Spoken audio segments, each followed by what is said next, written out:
Porque um veículo que não nasceu para caçar tanques acabou se tornando o predador blindado mais letal de toda a Segunda Guerra Mundial. Como conseguiu superar em destruições os temidos Tiger e Panther juntos, máquinas que representavam o auge da engenharia blindada alemã. E o mais desconcertante, se foi o veículo blindado de lagartas mais produzido pela Alemanha, com mais de 10.000 unidades saindo das fábricas, como é que, nos últimos e desesperados meses do conflito, restavam pouco mais de 1 milhar em condições operacionais? A resposta está na história do Sturmgeschütz III, abreviado como Stug, e no relato das tripulações que serviram nele, homens que lutaram e morreram dentro de uma máquina que combinava engenho, adaptação tática e um altíssimo preço pago em vidas. A origem desse veículo remonta à Alemanha dos anos entre guerras. O exército alemão, limitado pelas restrições impostas após a Primeira Guerra Mundial, buscava soluções criativas para se modernizar e se preparar para uma guerra que, mais cedo ou mais tarde, sabiam que viria. Uma dessas ideias foi a criação de um canhão autopropulsado capaz de avançar junto à infantaria e oferecer apoio direto. Os canhões rebocados, embora potentes, eram lentos de deslocar, vulneráveis e incapazes de acompanhar o ritmo das ofensivas rápidas que a Alemanha começava a planejar sob o conceito da Guerra Relâmpago, ou Blitzkrieg. Assim surgiu o conceito de artilharia de assalto, peças de grande calibre montadas em chassis móveis, blindadas para resistir ao fogo inimigo e capazes de se mover pelo campo de batalha sem depender de tratores ou cavalos.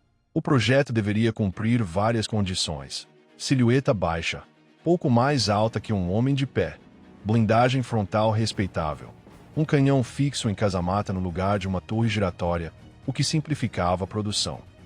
E, como base, o testado e confiável chassi do Panzer III. A superestrutura blindada seria suficientemente espaçosa para abrigar o canhão principal e a tripulação, mas sem comprometer demasiadamente a mobilidade. No início, o Sturmgeschütz estava subordinado à artilharia e não às divisões blindadas, pois sua função não era enfrentar outros tanques, mas destruir fortificações, casamatas e posições entrincheiradas. As tripulações, de fato, não eram formadas por carristas, mas por artilheiros especializados, uma distinção que mais tarde seria decisiva para sua eficácia. As primeiras unidades, pouco mais de 30, entraram em ação durante a campanha da França em 1940. Ali demonstraram plenamente sua utilidade. Avançavam com a infantaria, eliminavam obstáculos defensivos com fogo preciso e, graças ao seu perfil de menos de 2 metros, podiam se ocultar atrás de muros, sebes ou depressões do terreno. Isso os tornava difíceis de detectar e ainda mais difíceis de atingir. Porém, nos primeiros confrontos com tanques inimigos, o canhão curto de 75 mm mostrou-se insuficiente, eficaz contra bunkers, mas quase inútil contra blindados. Naquele momento, isso não preocupava, já que o Stug não fora concebido para duelos contra tanques.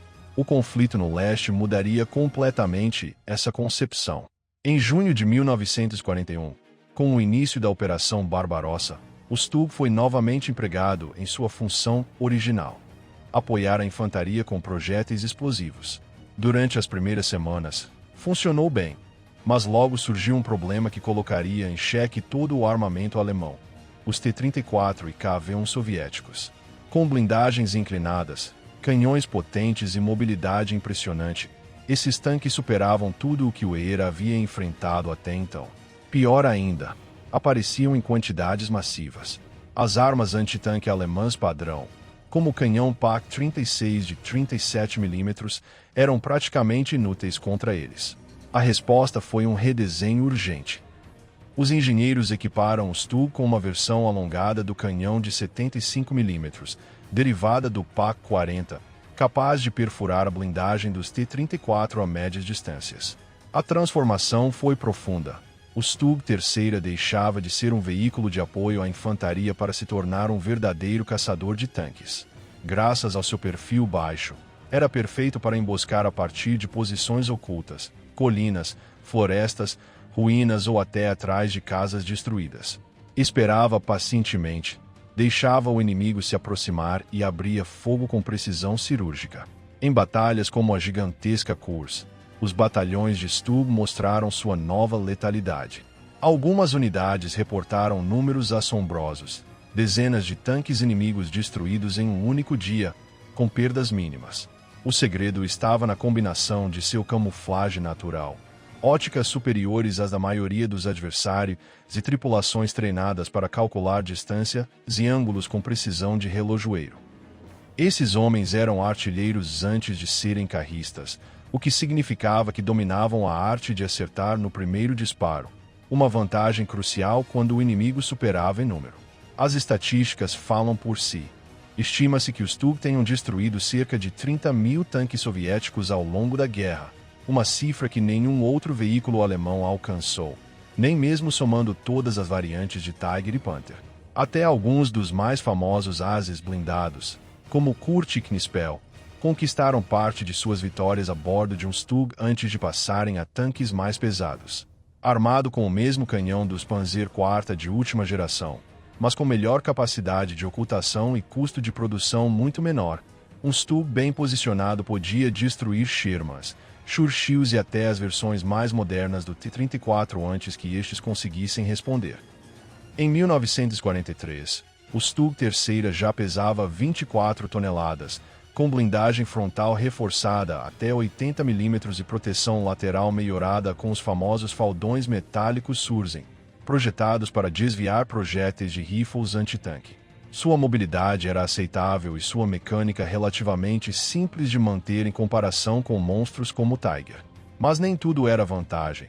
O teto, com apenas 10 mm de espessura, o tornava vulnerável a ataques aéreos e a disparos vindos de posições elevadas.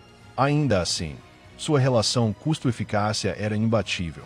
Custava cerca de 70.000 Reichsmarks, muito menos que um Panzer IV, 100.000, ou um Tiger, 300.000.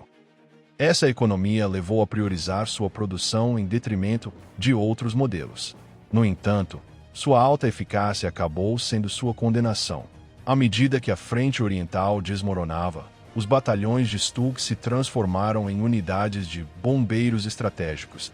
Eram enviados onde a linha alemã estava prestes a ruir.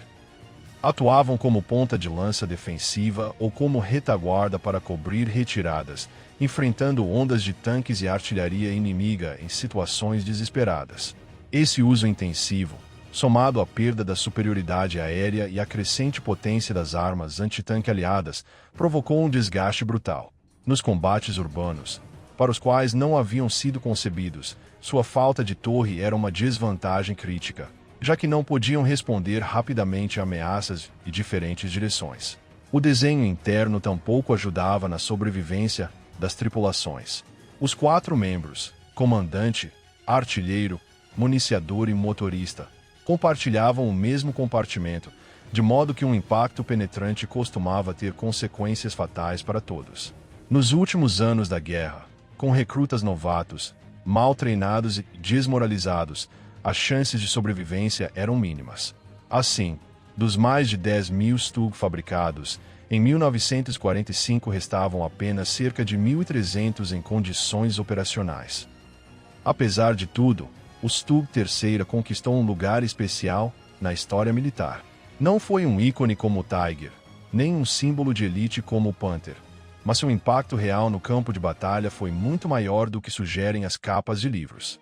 Foi a máquina que, silenciosa e eficazmente, se converteu no caçador de tanques mais letal da Segunda Guerra Mundial. E o fez não graças ao poder bruto, mas a uma combinação de engenho técnico, economia de produção, tática inteligente e a frieza de suas tripulações. Uma lenda blindada nascida quase por acidente, mas que deixou uma marca indelével na história bélica do século XX.